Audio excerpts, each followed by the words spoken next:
there are things that happened in the past which were unforgivable and dreadful and terrible. But to imagine that it's all about cover-up, I think, is not right. Well, usually it's a matter of managerial muddle rather than conspiracy. now to one of the perennial questions in the UK's cultural and media life: what to do with the BBC. In just over an hour, the corporation's Director General, Tim Davies, will be grilled by the House of Lords Media Committee.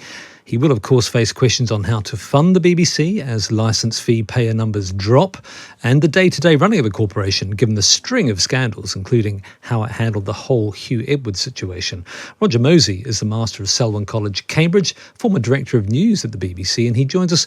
Roger, thanks very much for taking the time to have a chat. Just on the management of the BBC, given what's just happened with Huw Edwards, and before that, Strictly Come Dancing, Jimmy Savile, any number of scandals. Do you think, is the BBC badly managed, or is it just as an organisation very difficult to manage? I think it's difficult to manage, and the BBC does need to ask itself the question, why do these things keep happening here? And I think that is a challenge. And it's partly because the BBC has many enemies. There are lots of people ideologically opposed to the BBC who are camped out outside Broadcasting House and ready to throw rocks at it at any point. But also, as you say, if you put the list of Savile, Ross Brand, Bashir, the competition scandal, what's happened in the last year or two, it's quite a long list. And I think that shows that it's a complex organisation. And quite often management don't really know what's happening at grassroots. And that is a consequence, I think, of being a big organisation. A big organisation, sometimes you might argue then if it's an organisation that's doing a number of different things, and that might lead to complexity and difficulty of management. Is that an argument in favour of breaking it up? I think it's an argument in favour of running it in a way that means that the senior managers have clearer accountability for their areas. I think the one thing, and you know, I, as you say, used to be a BBC manager, there's sometimes a view in the outside world that on all these scandals that the management knew about them, you know, that everybody knew about Savile. And actually, the truth is that the problem when a story like that breaks, and I was there in the BBC when it did happen in 2012, is the management at the time didn't know what had happened in the historic past. And therefore, what you're doing all the time is trying to catch up with the media coverage of the story, the BBC's own journalistic coverage of the story, and trying to get to pace with what actually happened. So I think that's an example where conspiracy. I certainly take the point about muddle rather than conspiracy, but as you said earlier, it keeps on happening again and again. Having had the scandals in the past, presumably the current management would have learnt a bit about how to handle scandals as they emerge. I think so, but if you take Strictly Come Dancing as a good example at the moment, I did have an involvement with Strictly Come Dancing 12 years ago when I was acting director of television. And at that time, it had a reputation for being a very happy show.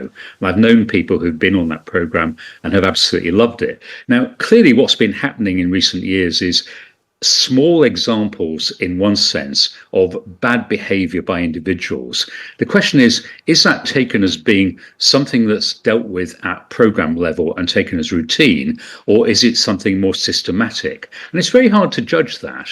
I mean, I'm pretty sure that the people at the top of the BBC did not know there was a wider cultural issue with Strictly Come Dancing, but equally, I think we now know there was a cultural issue with Strictly Come Dancing. And you can see that some of it arises from the best of intentions. So in the case of some people with disabilities who felt they were made to do more than they felt comfortable with, it's because the show wants to be as professional and good as it can be. And maybe at times it didn't listen enough to the people in the show about what they themselves wanted to do. What about the question of funding? There is this idea being circulated, and actually it's something that that Lisa Nandy, the current Culture Secretary, has talked about in the past, turning the BBC into a mutual. So instead of getting all its money via a charter negotiation, it would make licence fee payers members, and they would support it in the future. Could that work, do you think? Dominic, it's a superficially lovely idea, the fact that we all own the BBC. The problem is, if you're a mutual, as I understand it, you would do things like elect a board or elect board members or even elect a chair. So, you know, if you're prepared for a national contest between Nigel Farage and Jeremy Corbyn about who's chair of the BBC, well, bring it on. But I think mutualisation sounds delightful, but in practice, how would it actually work? And at the moment, the accountability the BBC has through itself and the government, and through various nominations of directors, is imperfect. But I think throwing that all out and allowing everyone to vote on who gets to run the BBC is probably a worse idea. Do you think the charter negotiations change? I mean, the charter runs out in 2027. Do you think the tenor of the negotiations will change now that we have a Labour government?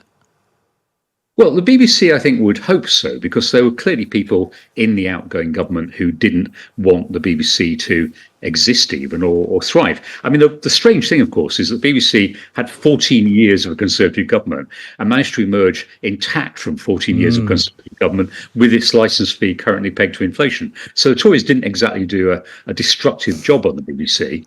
I think the BBC would hope that a Labour government will be more sympathetic. But first of all, I can't see a Labour government saying you can have any licence fee you like. I think they're going to be very tight on spending. They recognise that audience levels in some areas are falling off. And someone said to me they'd talked to a Labour politician who had said, we recognise our constituents are not watching and listening to the BBC as much as they used to do. And that is going to be a challenge. And then I think everyone agrees the licence fee, again, a terrible system, a licence fee, but what's better than that? And changing the system and changing the financing is probably not going to happen in one go, I would say. The charter's here to stay for a while. Thank you very much, Roger Mosey, former Director of News at the BBC. Tim Davey, of course, appearing before a House of Lords committee this afternoon. Let's talk about Formula One. Lewis Hamilton might no longer be a dominant force in Formula One, but there is a new British star in town.